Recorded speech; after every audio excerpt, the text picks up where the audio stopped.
Now at 5, authorities released the name of a man killed in a double shooting in Joplin. President Biden denounces white supremacy as he visits with victims of the mass shooting. I'm Michael George in Buffalo, New York, with how the community is remembering the lives lost. And how gut health can impact your brain. The 4 states' most watched news starts now. Authorities in Joplin released the name of a man killed during a shooting yesterday. This is KOAM News at 5. Police say that victim is 46-year-old Kenneth Matthews of Joplin. Authorities are not yet releasing the name of a second victim who was shot but remains in critical condition. That shooting happened just after 6 yesterday near the intersection of 5th and Connor. Police say the suspect drove off after the shooting in a dark-colored vehicle. The Lamar, Missouri Police Department is warning residents about an increased number of thefts and burglaries in the city. They've provided some tips so you can protect yourself. First, make sure all doors and windows are locked even if you're home. Also, make your home look occupied even if it isn't by leaving a porch light or a TV on. And if you make an expensive purchase, break down the box and keep it out of view so it's not on display. After months of work, a new transitional housing option is open in southeast Kansas. The SEK Recovery House now shelters its first 4 people recovering from substance abuse and addiction issues. When many people in recovery try and get clean, they may not have a space that allows them to do so. The SEK Recovery House is meant to give those struggling with addiction the tools for long-term sobriety. Our house is a transitional house, meaning it's not a long-term house. We're not a treatment house either. We work with our residents to help them obtain employment and transition into more permanent housing. The Southeast Kansas Substance Misuse Prevention Coalition plans to open safe houses in all 6 counties they cover.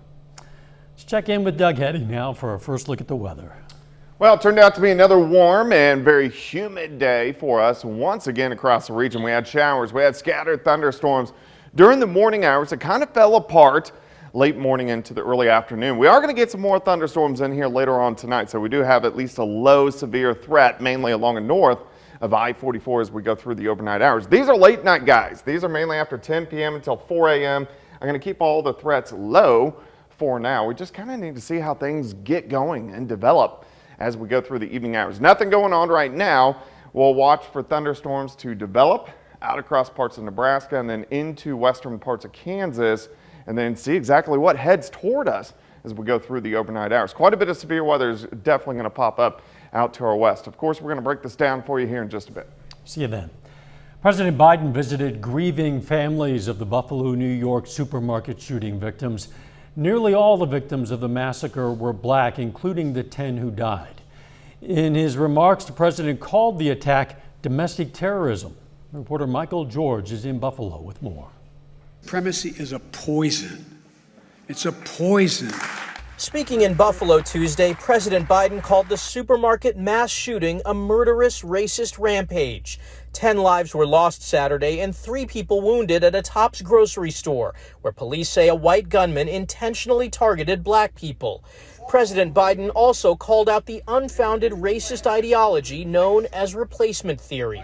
I call on all Americans to reject the lie, and I condemn those who spread the lie for power, political gain, and for profit. Earlier, the president and first lady paid their respects at a memorial to the victims.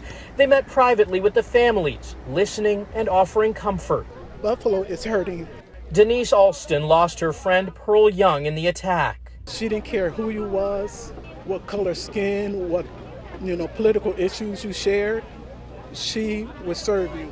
Crime tape still encircles the perimeter of the store, and FBI investigators say they're working as quickly as possible to process the scene so it can reopen. The suspected shooter remains behind bars after pleading not guilty to a preliminary murder charge. Investigators say he scouted targets for months, and officials are now concerned about copycats. We have been made aware of many social media posts going around with possible threats. President Biden says the U.S. has to get assault weapons off the streets and tackle internet radicalization. Michael George, CBS News, Buffalo, New York. CBS News has learned investigators are looking into other potential targets the suspect considered, including unspecified elementary schools, other grocery stores in predominantly black communities in Buffalo, and Hasidic Jewish communities in New Jersey. Homeland Security Secretary Alejandro Mayorkas traveled to the Texas-Mexico border today as the deadline for a Trump-era restriction looms. Title 42 was put in place during the pandemic, allowing officials to turn migrants away at the U.S.-Mexico border. The Biden administration is facing bipartisan criticism over its decision to phase out the restriction. The Biden administration says it'll expand flights to Cuba and lift Trump-era restrictions on remittances that immigrants can send to people on the island. The State Department says it'll remove the current $1,000 per quarter limit on family remittances and will allow non-family remittances, which will support independent Cuban entrepreneurs. The State Department says the U.S. will also allow scheduled and chartered flights to locations beyond Havana. Up next, the possibility that dogs could detect COVID-19 among airline passengers, and the connection between your gut health and your brain health. Those stories just ahead in Healthwatch. Topping today's Healthwatch, trained scent dogs can accurately detect airport passengers infected with COVID-19. That's according to a new study in BMJ Global Health. The canine's accuracy was tested in lab settings and in the real world. Researchers suggest dogs can be used for pre-screening in high prevalence places like hospitals and also those with less virus like airports to help save time and resources. Children from poor and underserved communities are at a higher risk of being admitted to pediatric intensive care units and dying there. Research presented at the American Thoracic Society International Conference also found higher mortality rates in black children treated in pediatric ICUs. Have you ever heard someone say, "I have a gut feeling about that"? Well, it turns out your gut may know more than your brain when it comes to some things. In fact, some researchers believe by controlling the good bacteria in your gut, you can stave off cognitive decline. I feel like I'm about 42 and a half. Add 23 and a half years to that, and you have Michael Brown's real age. Brown is increasing his exercise routine and focusing on his diet, which some researchers say is key to taking care of not only your body, but also your brain. There is a natural abundance of the good and the bad bacteria. They live together. Creating a microbial community in your gut that lives and works together, but the bad guys grow much faster than the good guys. The microbiome is very different in the people who are on high risk of developing dementia. Studies have shown the gut microbiome may affect executive brain function, including its influence on cognition, depression, and anxiety. 95% of serotonin and 50% of dopamine are produced in the gut. Those are the feel-good neurotransmitters that help to regulate our moods. Researchers are working to find a way to read each individual's own microbiome signature and create personalized probiotic drinks and foods to help restore the balance. Our hope is by offering or correcting the microbiome abnormalities early enough will delay or prevent the cognitive decline or dementia progression. I'm trying to control the aging process, right? I don't want to get old.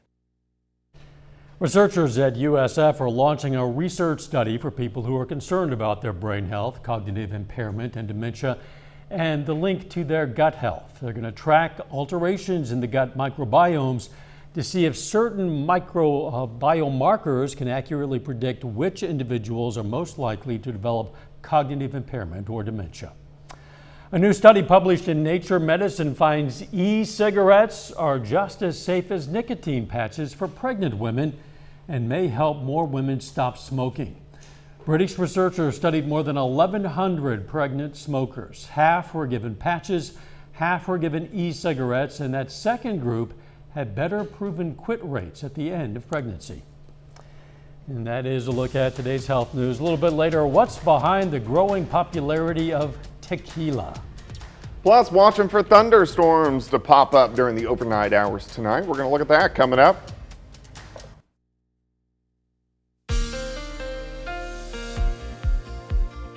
Well, it definitely turned out to be a warm, humid day for us today. Of course, we had some scattered showers and thunderstorms out there during the morning hours, and then we got sunshine returning this afternoon. Temperatures have heated up. It looks pretty good. Indigo Sky Casino and Resort, of course, Indigo is just outside of Seneca, Missouri.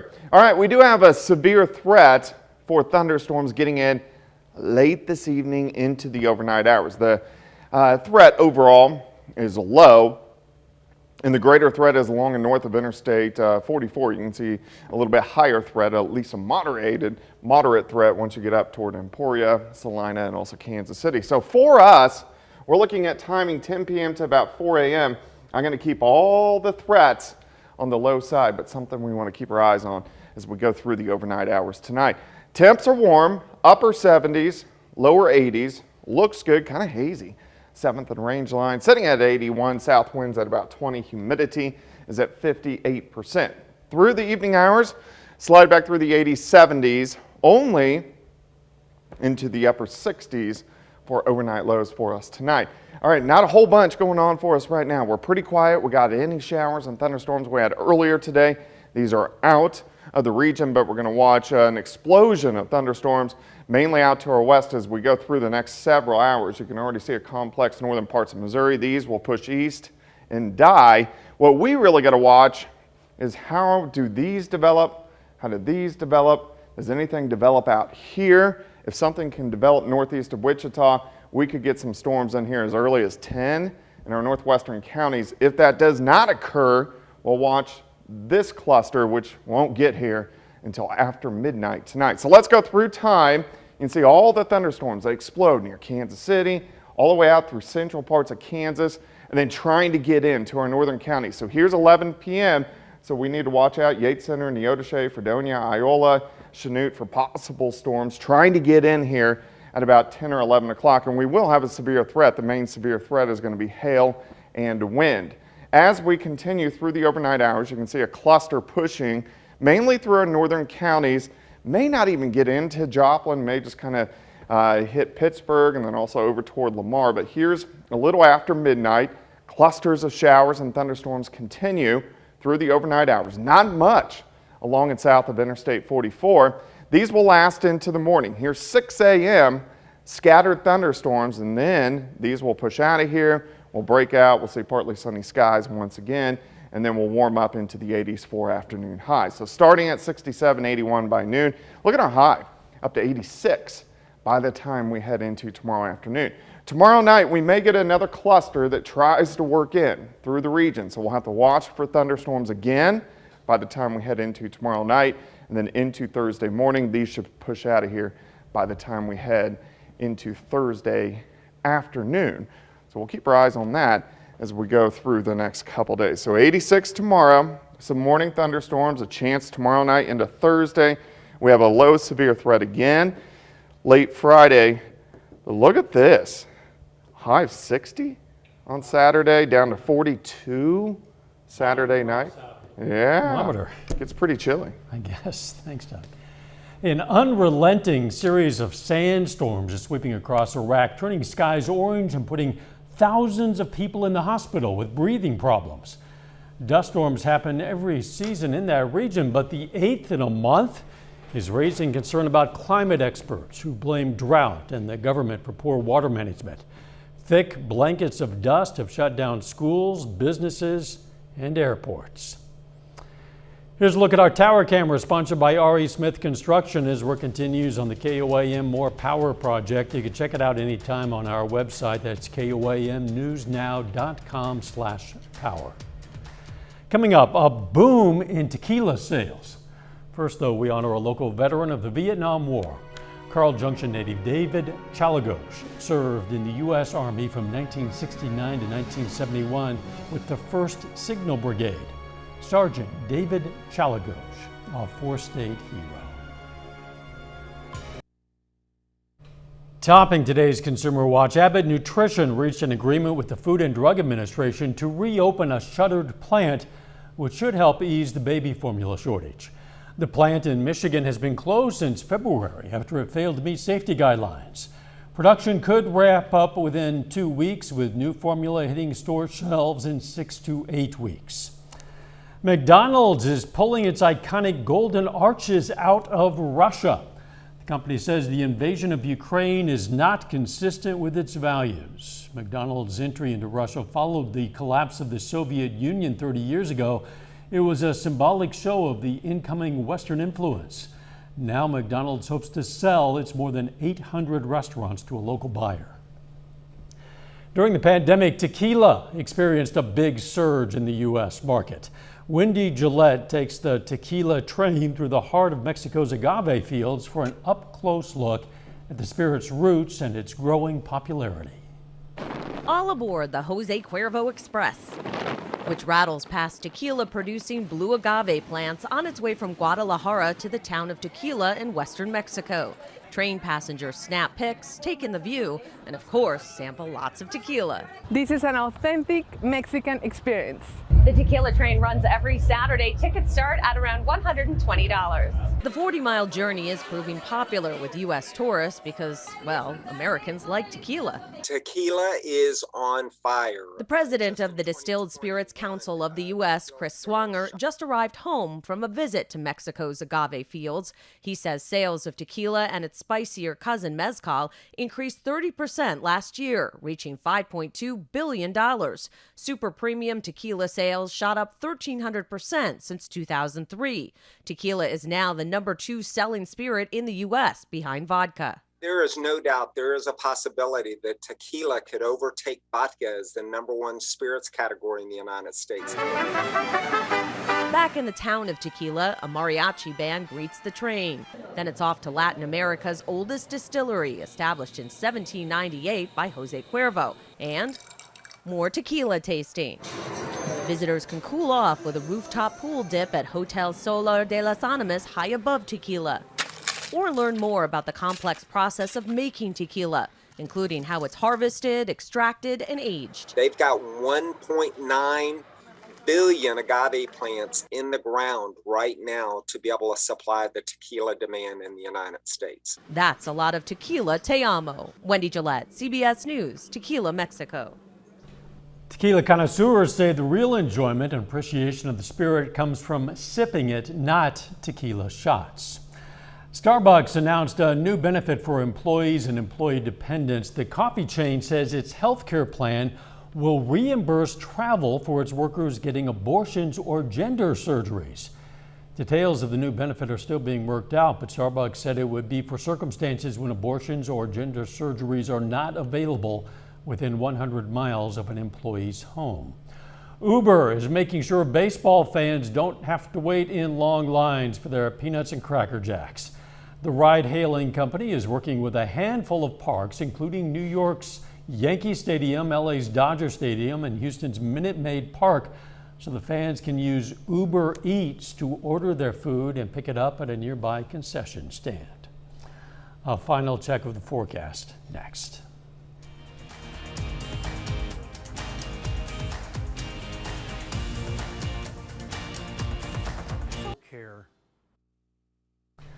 Up next on the CBS Evening News, 104 marathons in 104 days.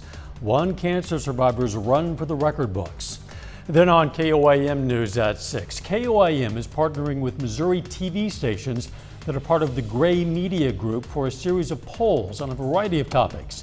The online surveys were conducted last week by Survey USA. We're going to have results on some questions about primary voting and general election preference. That includes how many are likely to vote and what their preferred candidates are in some hypothetical matchups. Stay with us for the CBS Evening News and then KOAM News at 6.